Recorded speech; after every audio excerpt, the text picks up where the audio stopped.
Welcome to Inside the Newsroom. I'm your host, Joey Taylor. Inside the Newsroom takes a look at the important and trending stories from the KELOLAND area, and we bring in our newsroom staff to give you a closer look at them. They're the same stories you see every day on air and on our website. Let's go ahead and get started. We're going to talk about Smithfield. Now, we told you earlier this year they're planning to move from their current site near Falls Park to the northwest edge of the city, but it will need a permit before doing so. The permit spells out how semi-trucks will enter the new plant in the Foundation Park, even has a requirement for trees at the new site, and the city's planning commission is reviewing the conditional permit application, and the city's looking into use different ways to use TIF to pay for the project. Now, one of our digital reporters, Ray Yost, she's been following the news pretty much since it broke, since the move. Ray, thank you for joining us. Yeah. First, let's just talk to me about the conditional use permit in planning and zoning. Let's start there. So conditional use permit is needed in part because when you look at where the Smithfield proposed new plant is in Foundation Park, it's very close to County Highway 130.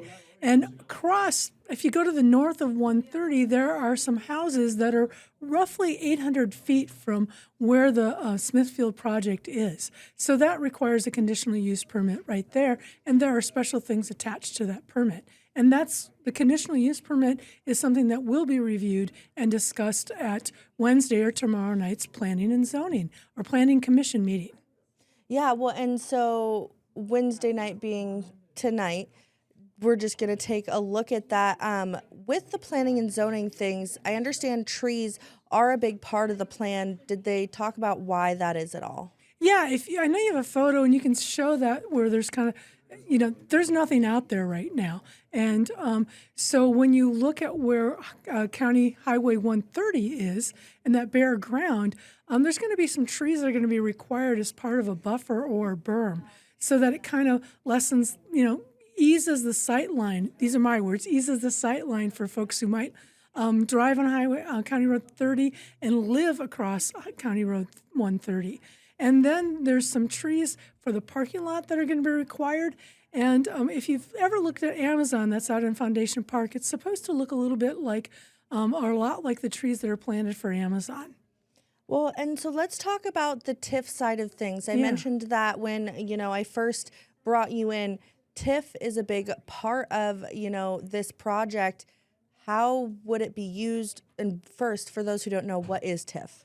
Yeah, that's a great question because TIF stands for Tax Increment Financing, and it's a tool that's used basically in 49 of 50 states. What that means is when you have a project, it's going to create some new tax value and new revenue, but a portion, that new tax revenue is basically frozen. You're not going to get it as a city, you won't get it as a county, and you technically won't get it all of it as a school district, but I'll explain that too. So what that is that new tax revenue or value is deferred, and it's deferred in this case to Smithfield in the tune of about $90 million. So an increment is taken every year, about $4.5 million a year, and it's used to help Smithfield get reimbursed for the expense of building its own wastewater treatment plant. So they still pay taxes on the existing value, but the new portion is deferred and allows the city to reimburse them for the cost of the wastewater plant. Now, the TIF life is about 20 years or will be 20 years, and once that lifespan ends, all that new tax revenue will then return to the tax roll or come to the tax roll, and that's to the tune of about at least $240 million. The land right now is valued at about 1.9. All right. And there's a lot of meetings, a lot of conversations happening this week, in the past, I'm sure in the future. What do people need to know to get involved, or other meetings, that type of thing? Yeah, the first one is tonight at the Planning Commission. I think the Planning Commission and others and city officials expect folks from Crooks, because this is right on the line with the Crooks city limits, and also some people who might live in northwestern Sioux Falls and people in general. It's a big, big project. $1.3 billion is the estimated project cost. So concerns perhaps about traffic, and they're doing traffic studies and how to, you mentioned that too, where the trucks are going. So there's a lot of questions, maybe concerns about the size and how it will look, probably some odor concerns. And so tonight's meeting is one of the first where people can get some questions answered. And then as part of the process, if this advances through, the city council will also have a first reading, and then they'll have a couple steps to follow after that. So there is time to ask questions, again, tonight and further down the road. Perfect. Well, Ray, thank you so much for joining us. Folks, stick around. We'll be right back after the break.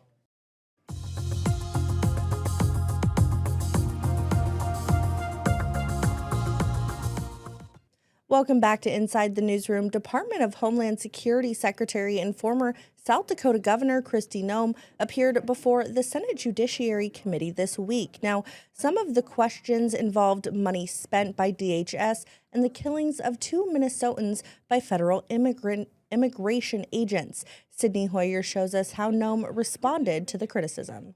Kristi Noem has been head of Homeland Security for just over a year, and some of her actions during that time have politicians asking questions regarding the ethics of her work.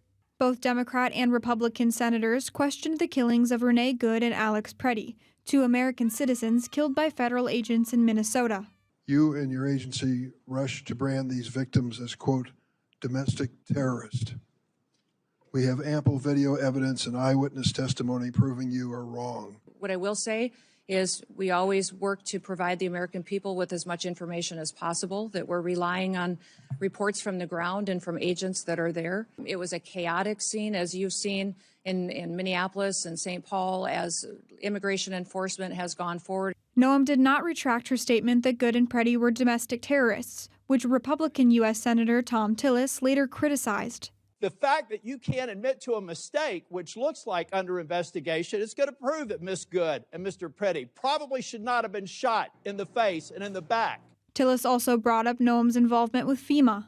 Based on your disaster response, the chart that I just showed you, I have reason to believe that you're violating the law, either knowingly or unknowingly. Each senator was allowed 10 minutes to ask questions or give statements to Noem. Senator Tillis said that he did not want a response and instead was giving her a performance evaluation. I want to submit this letter from the Office of Inspector General that cites 10 different instances under Ms. Noem's leadership where they've been misled and not allowed to pursue investigations that they think are critically important. That is stonewalling, that's a failure of leadership, and that is why I've called for your resignation. Sydney joins us right now. Sydney, thank you for joining us. First, talk to me a little bit about what an oversight hearing is. Why is all of this happening right now? Right, so all of those people you saw there, they are part of overseeing DHS, which of course Kristi Noem is in charge of, but since they are overseeing her, she has to answer their questions if they have questions, especially involving those shootings in Minnesota. So it's just kind of time for a check-in, to put it simply. Yeah, well, and you watched a lot of that testimony, and we heard from a few senators in your story. What are other lawmakers saying? Yeah, I mean, there were plenty of other senators who spoke as well. Senator Ted Cruz from Texas, he's another Republican senator, and he spoke in support of Noem, talked about how she was doing a great job and thanked her for her service. So there was support of her as well, but there was a lot louder criticism. Well, and you ended your story with Senator Tillis calling for her resignation. I know you also mentioned that he didn't want the response from her. It was a, evaluation, but did she respond at all to that comment in the hearing? She did not. They moved on to the next senator. He was basically filled the time in order so that she could not respond to him. All right. And this was the Senate. Is she done now in front of lawmakers, or is there more to follow? Yeah, so today, actually, she will be appearing in front of the House Judiciary Committee. Yesterday's was the Senate Judiciary Committee. All right. And is there any thing for people to know, a way to watch this that we know of, or link to your story on our website? Yeah, so we have, bits and pieces of yesterday's hearing in this story, and I can definitely link some of those CBS stories to my story online, so you can get that on our website. Perfect. Well, folks, I'm going to put up our QR code for you. This is going to take you to KELOLAND.com. When you scan this QR code, you can find Sydney's story, and then you can go look at what lawmakers are saying and hear more from them. And folks, stick around because we're going to be back with more Inside the Newsroom after the break.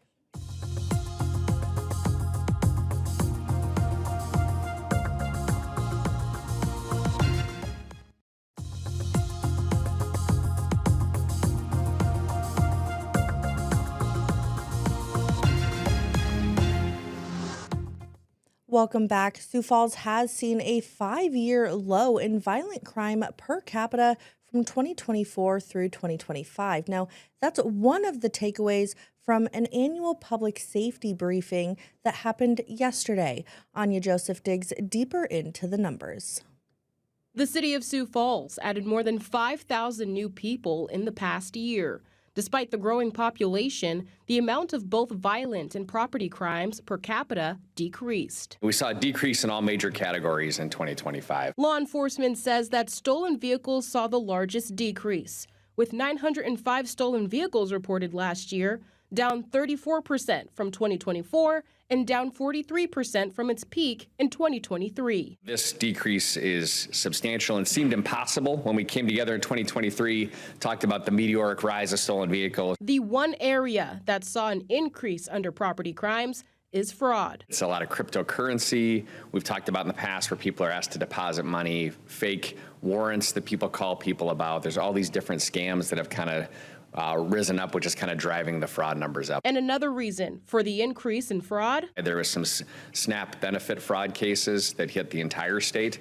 And we, of course, being the biggest city within the state, had a substantial number of those cases as well. Minnehaha County jail population trended up recently, but law enforcement linked that to the number of repeat offenders behind bars. Those cases become more complicated, they take longer, those folks stay in jail longer, and obviously they're more serious offenders because they've already been convicted and under supervision previously. And to keep the jail numbers from skyrocketing, there are programs that serve as an alternative to jail. You look at the 300 plus participants in each program, some of those overlap and are counted in both, but there's a significant number of these people either on pretrial program or within the 24/7 program that if we didn't offer those services, those folks would be in jail.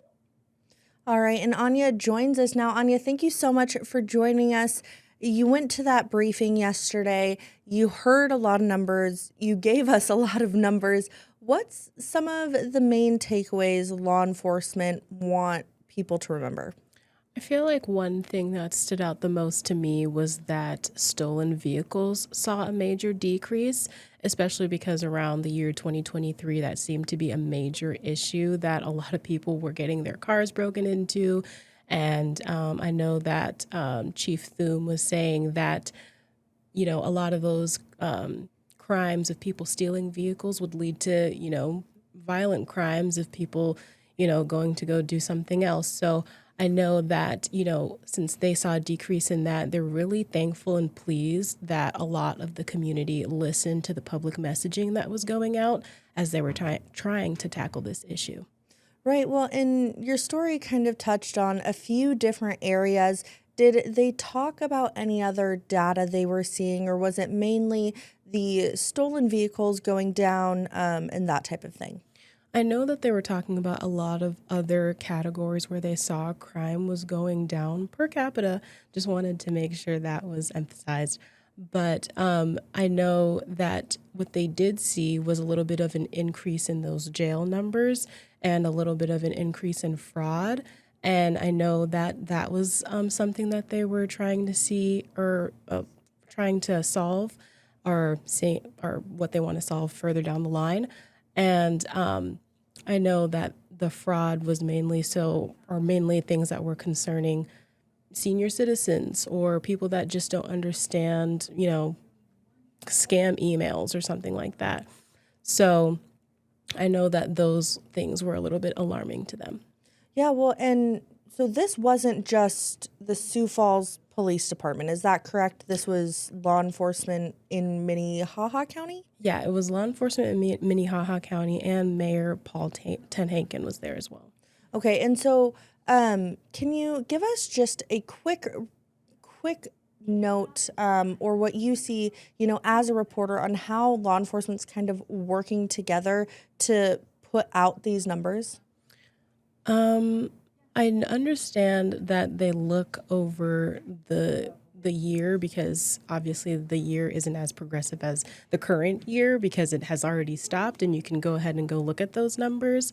But I know that, the numbers from 2025 do make the major difference of just what we can see of what the crime levels are. And I know that it just helps with how they tackle 2026 and what areas they need to focus on. Awesome. And we can find the report online on your article. Is that correct? Yes, that is correct. All right, folks, I'm going to put up this QR code right here for you. You scan the QR code. It's going to take you to KELOLAND.com where you can find Anya's article, and you can go look at that full report from the crime briefing yesterday. And we're going to take a quick break, but when we come back, we will be back with more news and a nice heartfelt story. Don't go anywhere. We'll be right back with more Inside the Newsroom.